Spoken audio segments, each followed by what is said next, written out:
नमस्कार, India voice देख रहे हैं आप और मैं हूं आपके साथ शिवम दुबे। इंडिया वॉइस के खास कार्यक्रम खबर दिन भर में आप सबका स्वागत है। बुलेटिन की शुरुआत करेंगे गुजरात दौरे के दूसरे दिन प्रधानमंत्री नरेंद्र मोदी अहमदाबाद के जीएमडीसी मैदान में आयोजित भव्य स्वागत समारोह में शामिल हुए। यहां उन्होंने करीब 1 लाख कार्यकर्ताओं को संबोधित किया और संबोधन के बाद 8,000 करोड़ रुपए के नए प्रोजेक्ट्स का उद्घाटन और शिलान्यास किया। इससे पहले प्रधानमंत्री ने अहमदाबाद से गांधीनगर के बीच चलने वाली मेट्रो ट्रेन को हरी झंडी दिखाई। इसके बाद मेट्रो से Gujarat international finance tech city पहुंचे।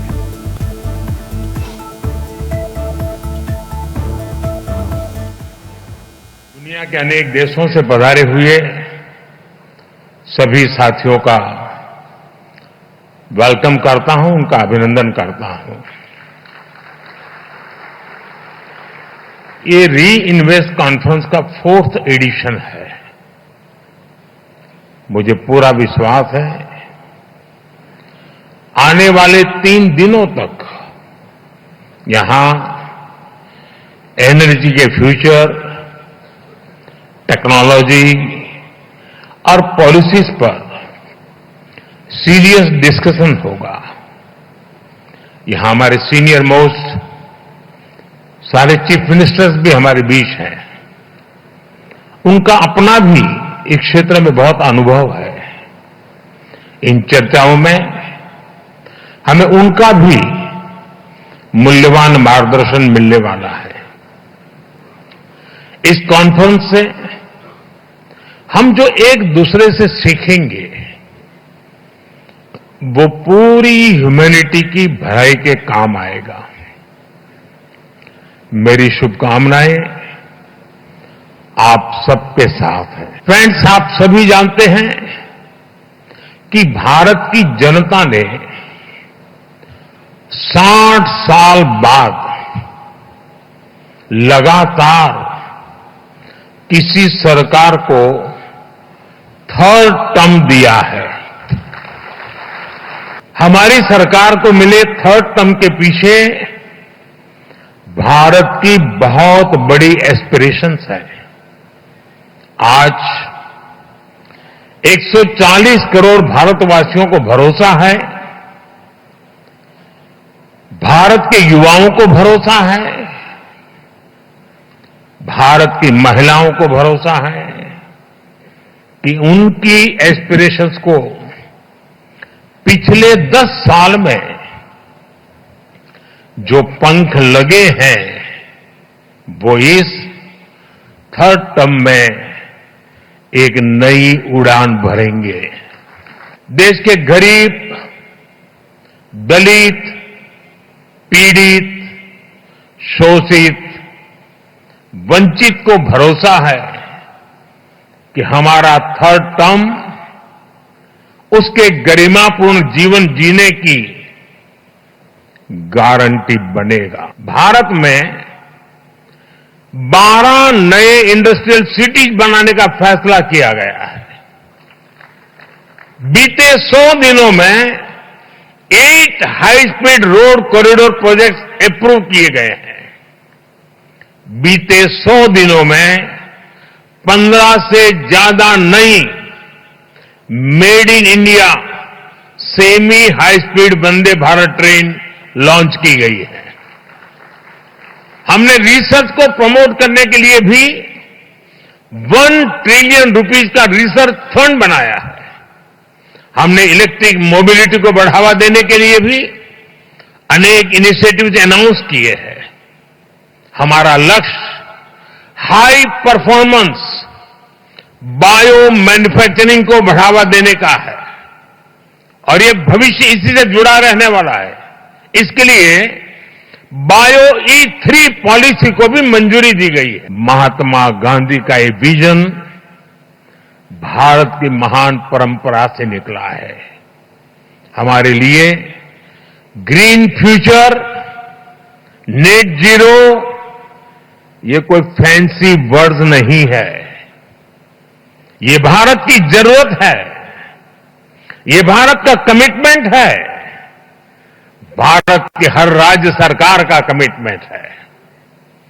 एक डेवलपिंग इकोनॉमी के नाते हमारे पास भी इन कमिटमेंट से बाहर रहने का जायज बहाना था। हम दुनिया को कह सकते थे कि विश्व को तबाह करने में हमारी कोई भूमिका नहीं है, लेकिन हमने ऐसा करके हाथ ऊपर नहीं किए।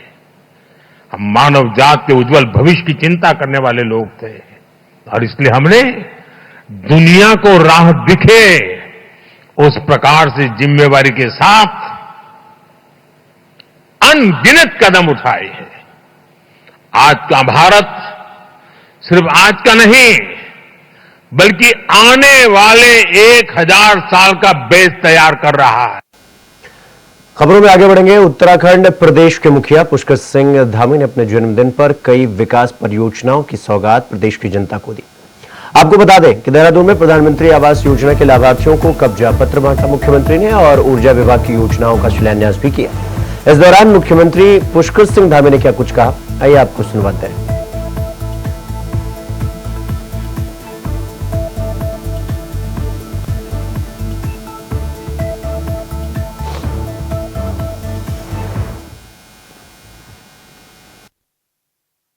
आज मुझे आप सबके बीच आकर राज्य की विकास की दिशा में ये अनेक जो योजनाएं हैं उनकी सौगात देने का, उनका शिलान्यास का अवसर प्राप्त हो रहा है। भाई बहनों, आज हम पिटकुल की 132 केवी और 220 केवी की 5 अत्याधुनिक GIS gas insulated substation उपकेंद्रों की आज आधारशिला रखने जा रहे हैं। साथ ही आज हम UPCL की 2 अत्यंत ही महत्वपूर्ण योजनाओं का भी शुभारंभ करने जा रहे हैं, जिसमें देहरादून शहर में सभी प्रमुख मार्गों की विद्युत लाइनों को भूमिगत किया जाएगा। साथ ही हम प्रदेश की करीब 16 लाख उपभोक्ताओं को स्मार्ट मीटर की भी आज सौगात देने जा रहे हैं। इसके अलावा प्रधानमंत्री आवास योजना में 101 लाभार्थियों को उनके अपने घरों की चाबियां सौंपने का सौभाग्य भी आज ही के दिन प्राप्त हो रहा है। मैं आदरणीय प्रधानमंत्री जी का भी धन्यवाद देना चाहता हूं कि उन्होंने अपने प्रधानमंत्री बनने के बाद आवास विहीन ऐसे गरीब परिवारों के लिए, विशेषकर हमारी मातृशक्ति महिलाओं के लिए, उनको जो लखपति दीदी बनाने का अभियान लिया है, जो उनको चाबियां सौंपने का, उनको घरों का मालकिन बनाने का जो लक्ष्य रखा है, उस दिशा में हम तेजी से आगे बढ़ रहे हैं। पूरे देश के अंदर इस योजना में अभी तक 4 करोड़ लोगों को लगभग मकान मिल चुके हैं और उत्तराखंड में भी ये काम हमारा बहुत तेजी से चल रहा है और अभी तक 61,855 घरों की स्वीकृति भारत सरकार द्वारा राज्य सरकार के अनुरोध पर हमारे राज्य के लिए भी, यहाँ के लिए भी कर दी गई है। मैं आज के दिन को यादगार बनाने के लिए पिटकुल, UPCL और आवास विभाग परिषद की पूरी टीम को धन्यवाद देना चाहता हूं, जिन्होंने इन परियोजनाओं को साकार करने के लिए अथक परिश्रम किया है। भाइयों बहनों, आप सभी जानते हैं कि 5 नवंबर 2021 को माननीय प्रधानमंत्री जी ने बाबा केदार की धरती से कहा था कि 21वीं सदी का तीसरा दशक उत्तराखंड का दशक होगा। यानी कि ये दशक, आने वाले 10 साल, ये हर दृष्टि से उत्तराखंड के हैं और उत्तराखंड इन 10 सालों में उन्नति और प्रगति के शिखर पर होगा। यानी कि हर क्षेत्र में उत्तराखंड देश के श्रेष्ठ राज्यों में होगा।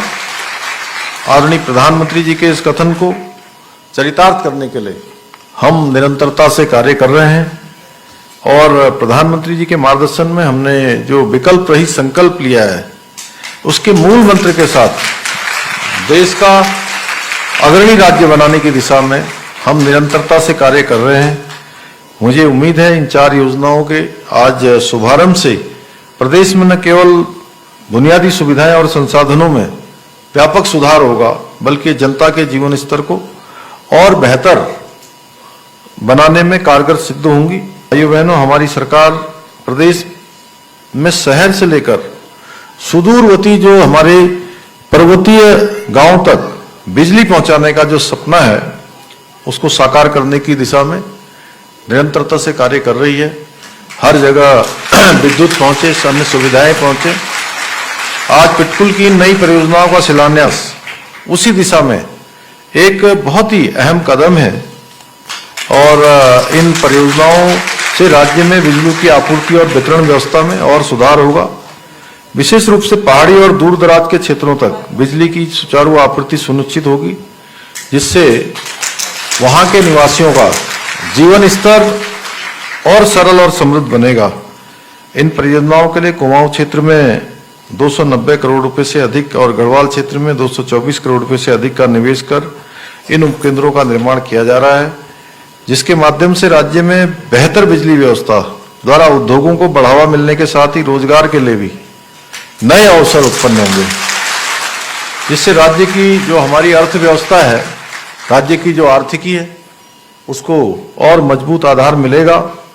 मुझे बताया गया कि जीआईएस तकनीकी पर आधारित ये पांचों उपकेंद्र अत्याधुनिक जो सुविधाएं हैं उनसे लैस होंगे, जो पारंपरिक सब स्टेशन की तुलना में ज्यादा सुरक्षित, कुशल और पर्यावरण के अनुकूल भी होगा।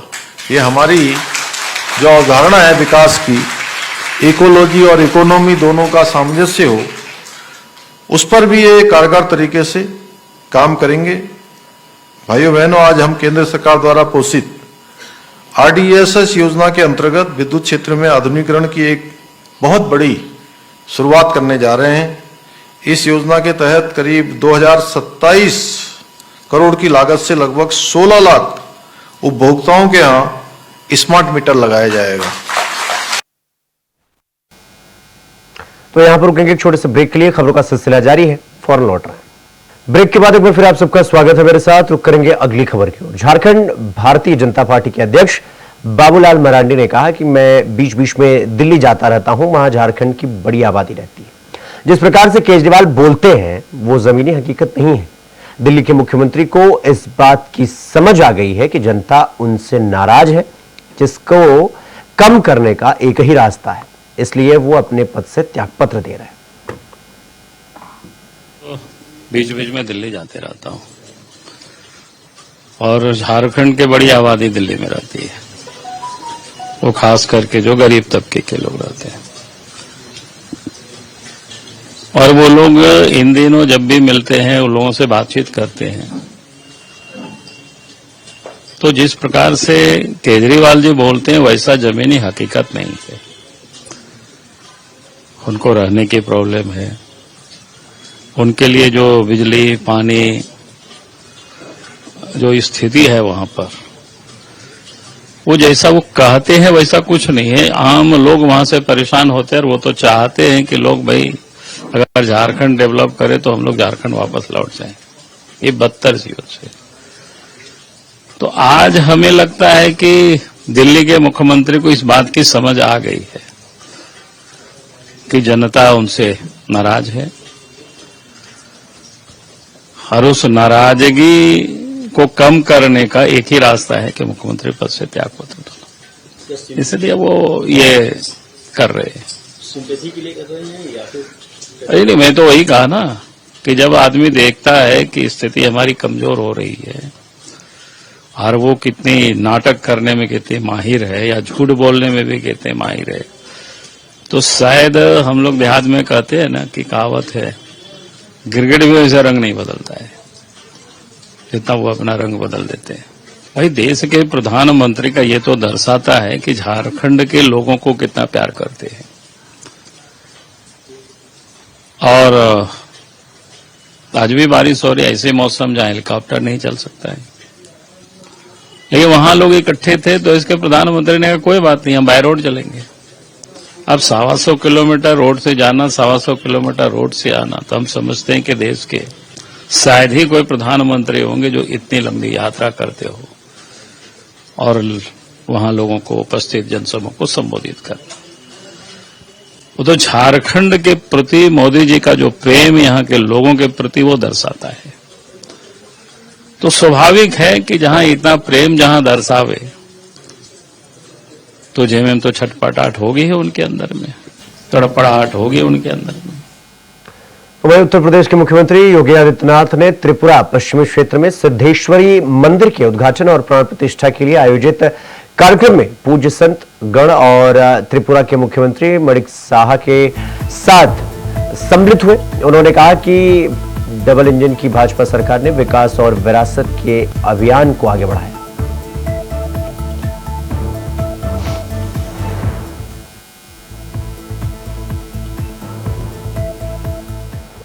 हम त्रिपुरा के इस पश्चिमी क्षेत्र में मां सिद्धेश्वरी के इस मंदिर की प्राण प्रतिष्ठा और उद्घाटन समारोह के साथ आज यहां पर पूज्य संत श्री श्री शांति काली महाराज की स्मृतियों के लिए भी आज उन्हें स्मरण करने के लिए यहां एकत्र हुए हैं। और यह एकत्रीकरण ऐसे समय में हुआ है जब एक ओर हम त्रिपुरा के अंदर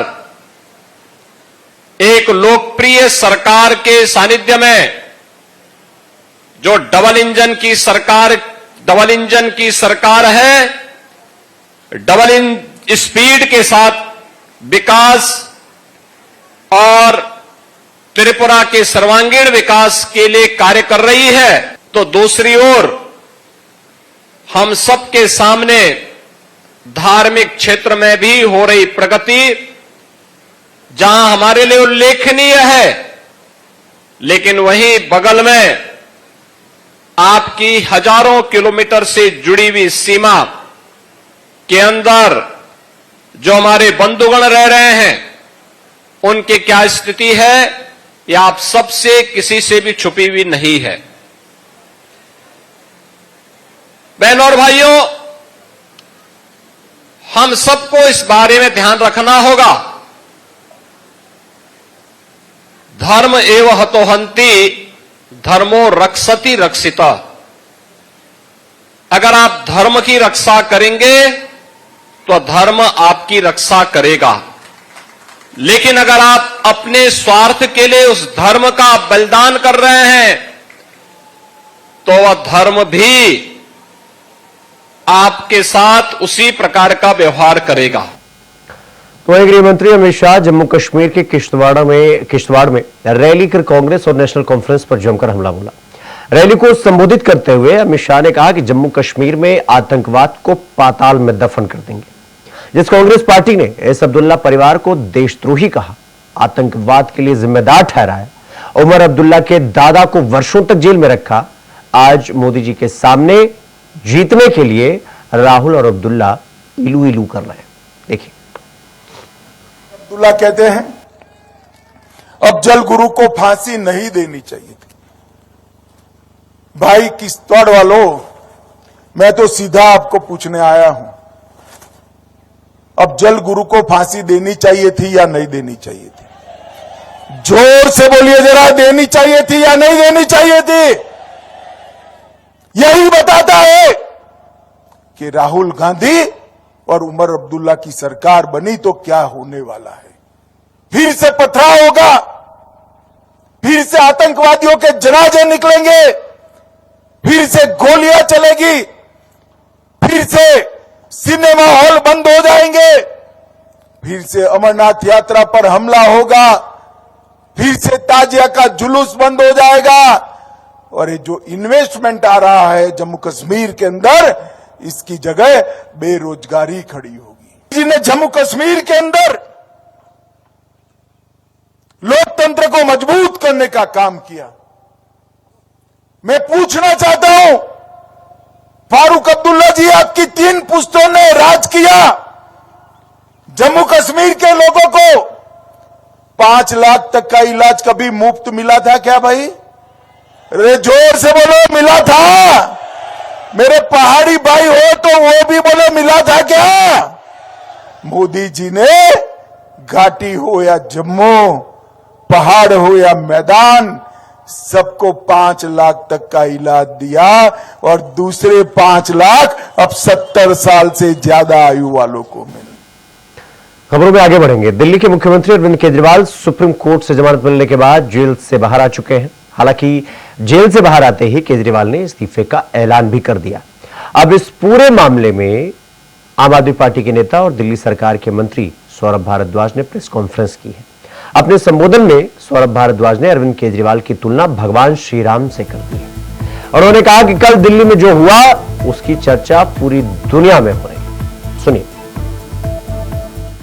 स्थितियों के कारण राम उस सिंहासन को छोड़ के चले गए और 14 साल के वनवास पे रहे और उनके पीछे जिसको वो सिंहासन मिला, भरत उनके भाई, वो भी उनके खड़ाव रख के इंतजार करते रहे कि राम वापस आएंगे तो अपना जो है काम संभालेंगे।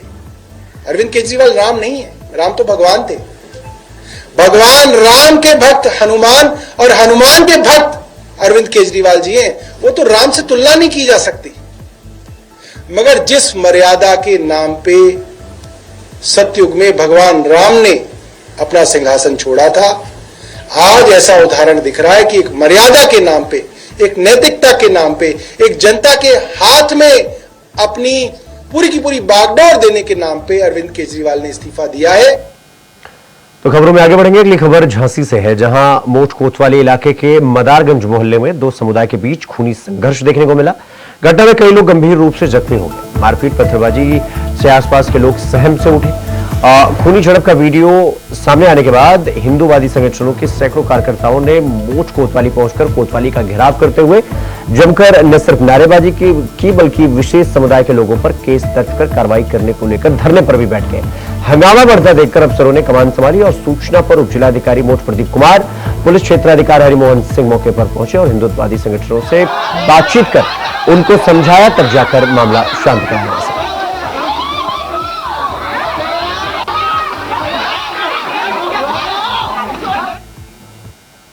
वहीं हरदोई जिला कारागार से फरार हुए बंदी को 13 दिनों की खोजबीन के बाद आखिरकार गिरफ्तार कर लिया गया।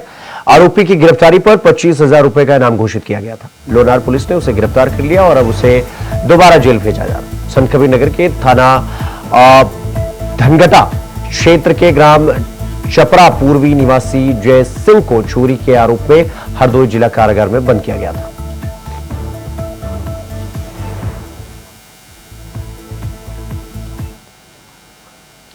तो उत्तर प्रदेश के विकसित शहरों में से एक नोएडा में जुर्म लगातार बढ़ता ही जा रहा है, उसका ग्राफ लगातार बढ़ता जा रहा है। ऐसा ही एक सनसनीखेज मामला नोएडा के पौष इलाके सेक्टर 137 यानी 137 से आया है, जहां मेट्रो स्टेशन के नीचे दो पक्षों में हो रहा विवाद इतना बढ़ गया कि एक पक्ष के युवक ने दूसरे पक्ष के युवक को गोली मार दी। युवक ने गोली बेहद पास से सीधे सटीक सिर में मारी, जिससे उसकी मौके पर ही मृत्यु हो गई। नोएडा के पौष इलाके के बीच सड़क पर हुई इस घटना से पूरा शहर सदमे में आ गया।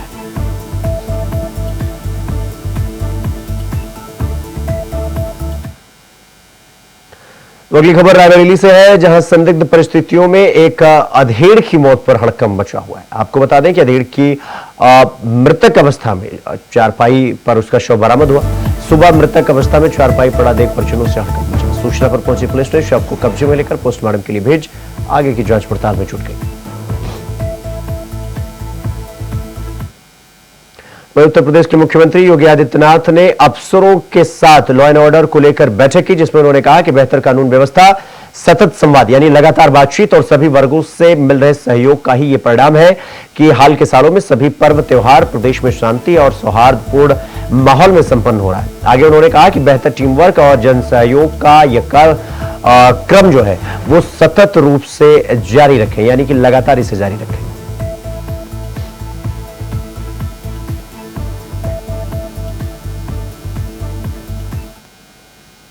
वहीं रायबरेली में बीती सर्दियों के दौरान 200 से ज्यादा गौवंश की ठिठुरकर हुई मौत के मामले में मुकदमा दर्ज हुआ।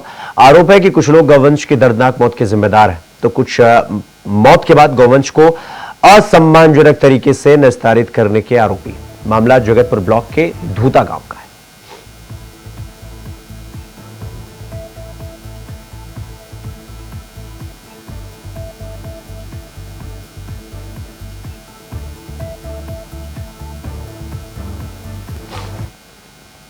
तो वहीं लखीमपुर खीरी में बाढ़ की बेबसी के बीच मायूस कर देने वाली तस्वीर सामने आई है, जहां एक बुजुर्ग के अंतिम संस्कार के लिए जगह जगह पानी भरे होने की वजह से जगह नहीं मिली।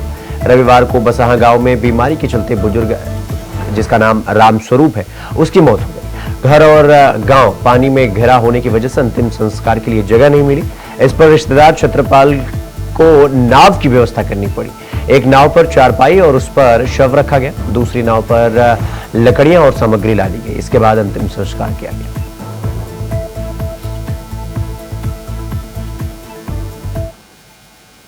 तो अगली खबर हापुड़ से है, जहां हापुड़ सिटी कोतवाली के मोदीनगर रोड स्थित अब मेरठ हॉस्पिटल के डॉक्टरों की लापरवाही के चलते एक नवजात शिशु की मौत हो गई। परिजनों का आरोप है कि अस्पताल में डॉक्टरों ने बिना किसी सर्जन को बुलाए महिला का ऑपरेशन कर डिलीवरी कर दी, जिसके चलते नवजात शिशु की मौत हो गई। नवजात की मौत के बाद गुस्साए परिजनों ने अस्पताल के बाहर जमकर हंगामा कर दिया।